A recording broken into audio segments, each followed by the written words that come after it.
4월 25일 토요일 신명기 9장 22절부터 29절까지의 말씀입니다. 반면교사라는 말을 알고 계시지요?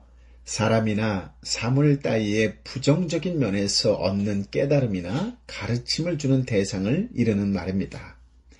모세는 이스라엘 백성들에게 그들의 부모 세대와 그들 자신이 과거 실패한 것, 즉 하나님께 크게 죄를 범한 사건들을 나열합니다. 그 의도는 과거의 실패를 오늘과 내일의 거울로 삼으라는 것이었습니다. 이것은 또한 오늘날 성도에게도 마찬가지이지요. 그들처럼 굳이 실패를 경험하지 않더라도 그들의 실패를 거울로 삼아 바른 길로 가야 한다는 것입니다. 그들이 걸었던 실패의 길에 대하여 오늘 본문 중심으로 정리해 보고자 합니다. 저나 여러분도 반면교사로 삼으시기 바랍니다. 22절부터 24절까지의 말씀인데요. 너희가 또 여호와를 진노하시게 한 것은 다베라, 마사, 기브롯 핫다아와에서였다. 여호와께서 너희를 가데스 바네아에서 이끌어내실 때 말씀하셨다.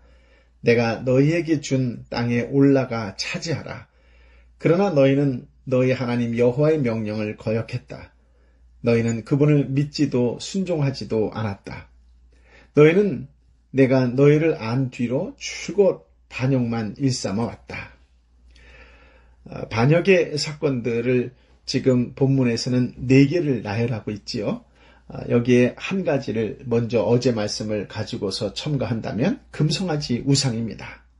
이스라엘이 출애굽한 지 얼마 되지 않았던 호렙산에서 있었던 일이지요. 모세가 하나님으로부터 계명의 말씀을 받기 위하여 시내산 정상으로 올라간 후 상당한 시일이 지났음에도 불구하고 내려오지 않았습니다.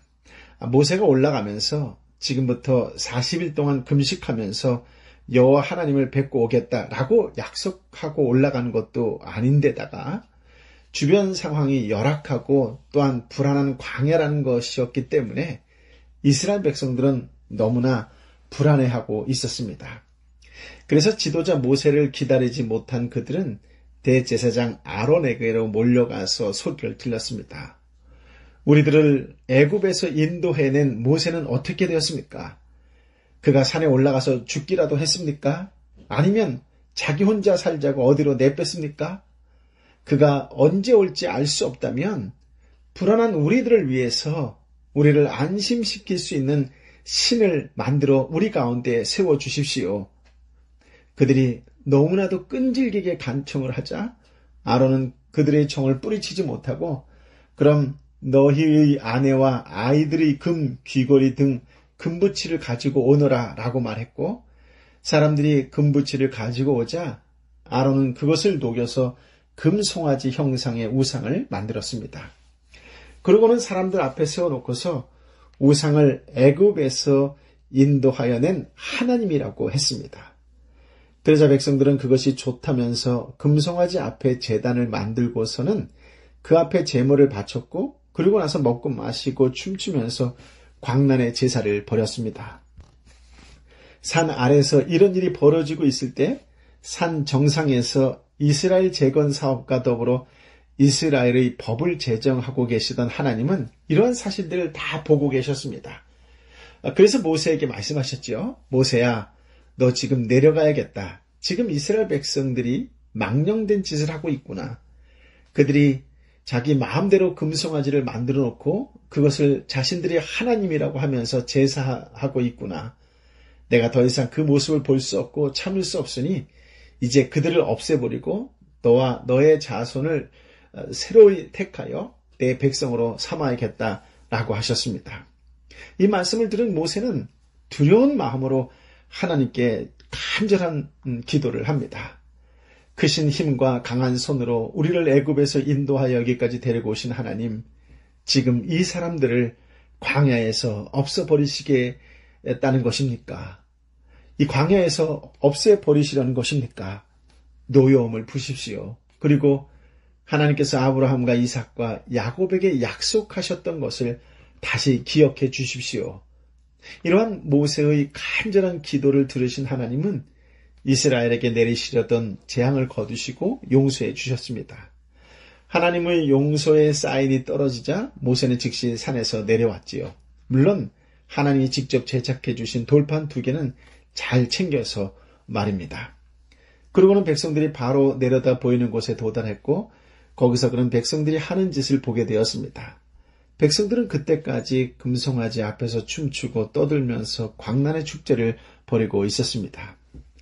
하나님이 살아계시고 그 하나님께서 그들을 구원해 내셨을 뿐만 아니라 자신들을 가나안 땅으로 인도하려고 하는데 지금 자신들이 하는 모든 것을 보고 계심에도 불구하고 무엇보다 지금 그들이 있는 자리가 여호와 하나님의 면전 앞인데도 불구하고 이 엄청난 범죄를 저지르고 있는 그들을 보는 순간 모세는 참을 수 없어 손에 들고 있던 돌판을 산 아래로 내던져버렸습니다.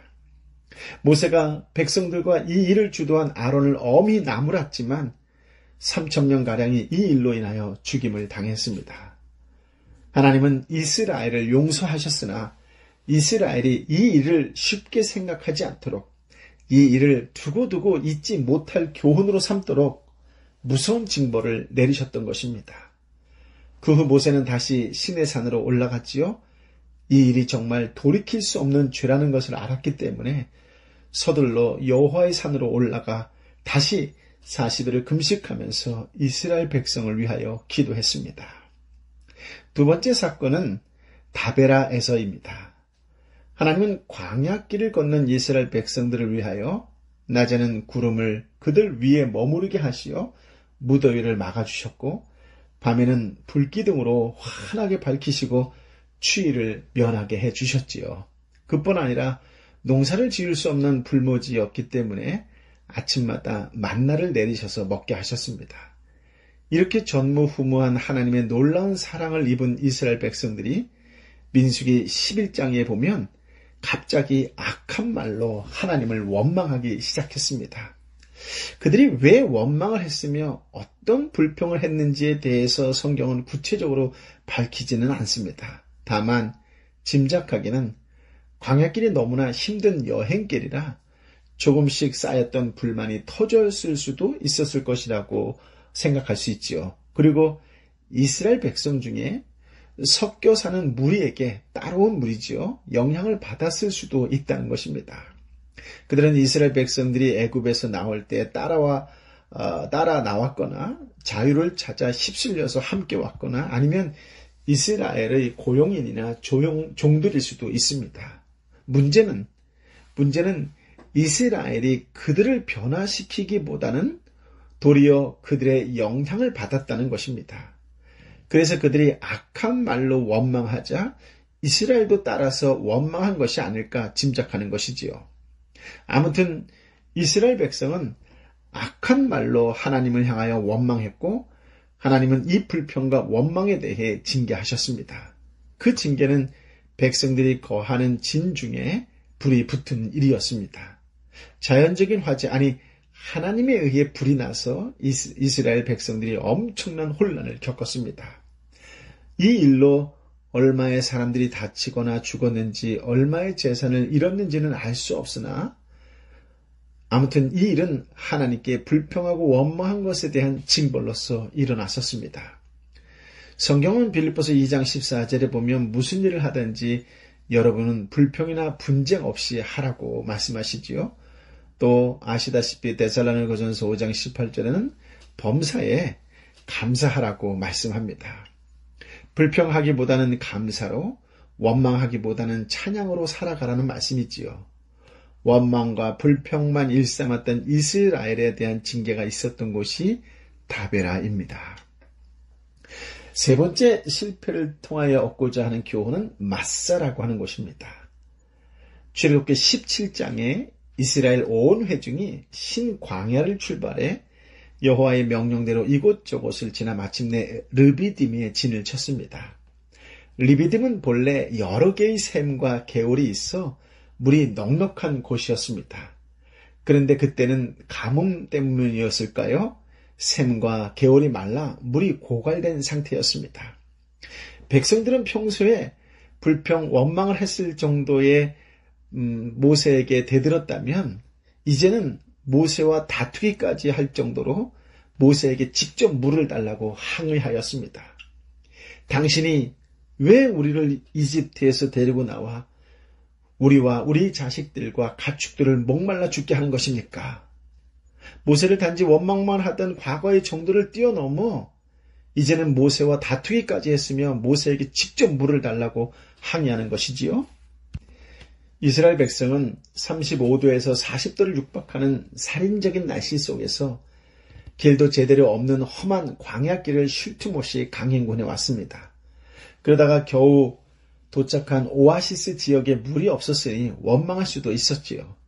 그래서 하나님은 모세에게 호렙산의 바위 위에 서서 그 바위를 치면 그곳에 물이 터져 나와 백성이 그것을 마시게 될 것이라고 말씀하셨습니다.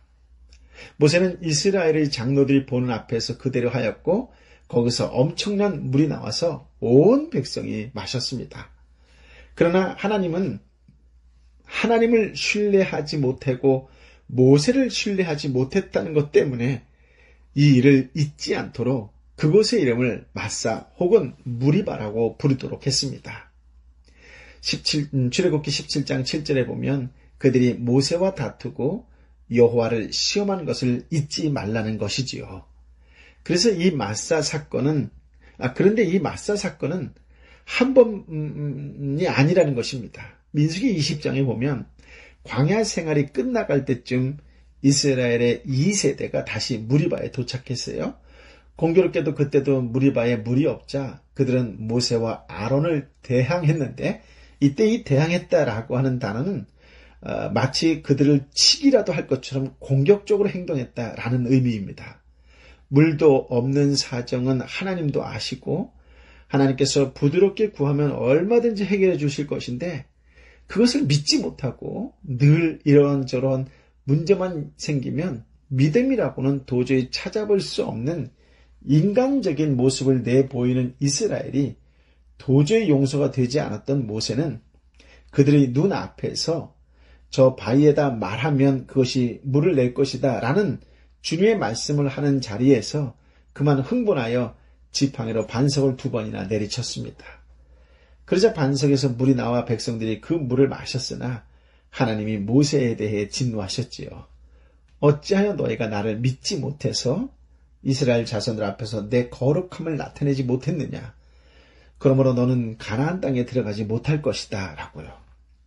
앞서 있었던 실패에도 불구하고 같은 자리에서 2번이나 죄를 범한 이스라엘과 그런 이스라엘이 도무지 이해되지 않아 하나님의 거룩을 회방한 모세에게 마사 무리바는 잊을 수 없는 곳이었습니다. 이제 모세의 설교를 듣고 있는 본문의 이스라엘과 오늘 저와 여러분이 거울로 삼아야 할 4번째 실패의 현장은 기브롯 핫다와입니다. 이곳에서의 사건은 민수기 11장에 기록되어 있습니다. 이 사건은 다베라에서 잠시 언급했습니다만 이스라엘 중에 섞여 사는 무리 때문에 일어난 것입니다. 그동안 이스라엘은 하나님께서 내리신 천상의 음식인 만나를 먹고 광야 생활을 했어요. 그런데 이스라엘 중에 섞여 있던 무리들이 그 만나에 만족하지 못하고 다른 것을 먹으려는 욕심을 가졌고 그것을 퍼뜨리기 시작했습니다. 그 영향을 받은 이스라엘은 누가 우리에게 고기를 먹게 해줄 수 있을까? 우리가 애굽에 있을 때는 생선, 오이, 멜론, 부추, 양파, 마늘을 공짜로 먹을 수 있었는데 지금은 만나 외에는 아무것도 없도다라고 불평했을 뿐만 아니라 심지어 어린아이들처럼 울기까지 했습니다. 이에 대한 하나님의 반응이 어떠하셨을까요? 하나님은 물이 없거나 길이 힘들거나 한 것에 대해 그래 인정한다. 내가 해결해 주마 라고 하셨습니다. 이번에도 하나님은 내가 너희에게 고기를 주어 먹게 할 것인데 하루나 이틀이나 닷새나 열흘이나 20일만 먹을 뿐만 아니라 냄새도 맡기 싫을 정도로 듬뿍 주겠다고 하시면서 한 달 동안 내내 메추라기 고기를 주셨습니다. 그렇지만 하나님은 이 일 역시 유야무야 흐지부지 지나가거나 의미 없이 잊혀지는 것을 원치 않으셨습니다. 그래서 하나님은 이스라엘의 불평한 죄에 대해서는 큰 재앙을 통해 심판하셨습니다. 다섯 번째 장소는 가데스 바네아에서 있었던 일입니다. 민수기 14장에서도 나오고 신명기 1장에서도 나오지요.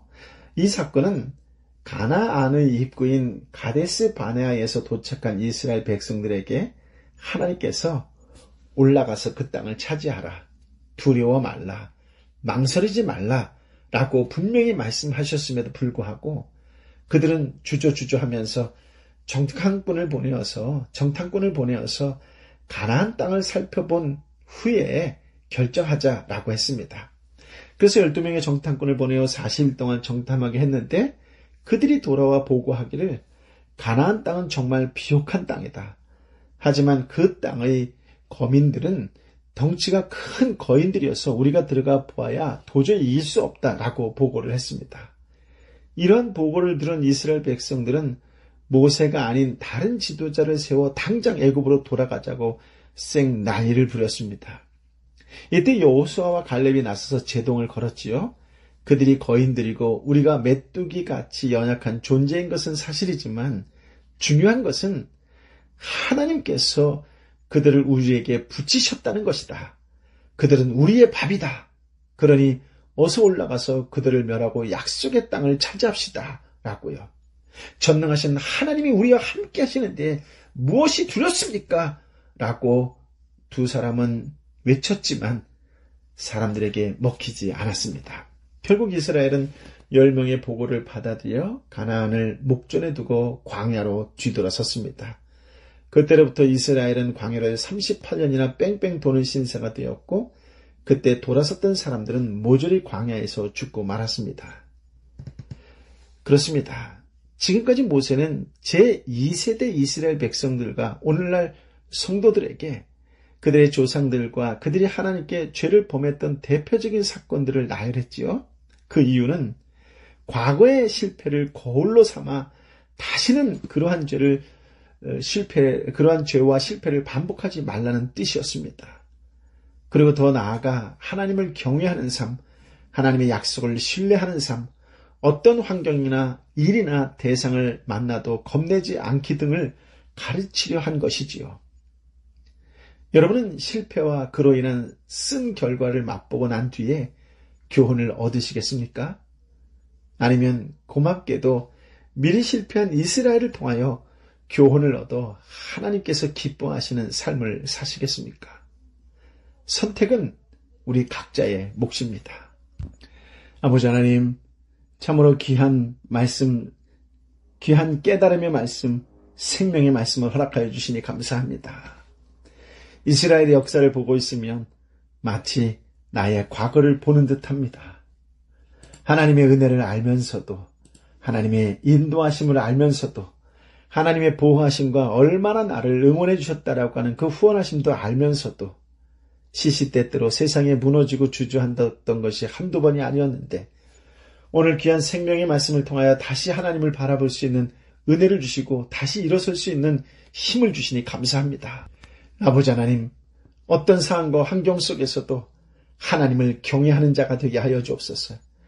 하나님께서 허락하시는 말씀의 약속의 말씀을 붙잡고 하나님만을 신뢰하는 자로 살게 하여 주옵소서.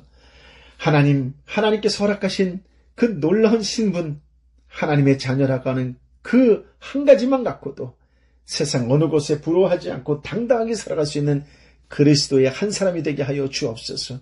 어떤 상황과 환경 속에서도 하나님을 붙들고 하나님을 선택할 줄 아는 지혜로운 자, 하나님의 사람이 되게 하여 주옵소서.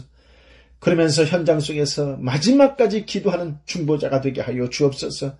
이 땅에 얼마나 많은 사람들이 아파하고 힘들어하고 지쳐하고 있는데 그들을 끝까지 마지막까지 기도하는 믿음의 사람, 중보의 한 사람이 되게 하여 주옵소서. 예수의 이름으로 열릴지어다. 예수의 이름으로 해결될지어다. 예수의 이름으로 치유될지어다. 예수의 이름으로 회복될지어다. 예수의 이름으로 당당히 선포하며 나아가는 믿음의 사람들 되게 하여 주옵소서. 저들 한 사람 한 사람 가운데에 선포하는 주님의 백성들 가운데에 은혜와 평강을 부어 주옵소서. 이제는 길이여 진리여 생명 되신 우리 주님 예수 그리스도의 은혜와 아버지 하나님의 크신 사랑과 성령 하나님의 위로 역사 교통 충만하심이 주님의 말씀을 붙잡고 마지막까지 그 말씀에 따라 순종하기로 결단하는 하나님의 사람들 머리 위에 저들이 아파하는 마음으로, 애통하는 마음으로 눈물로 부르짖는 기도하는 모든 곳곳마다, 초소마다 사람들 머리 위에, 특별히 아프고 힘들고 지쳐있는 내 형제와 자매 가운데에 열방의 선교사님과 선교지 위에 함께하여 주옵기를 간절히 축원하옵나이다. 아멘.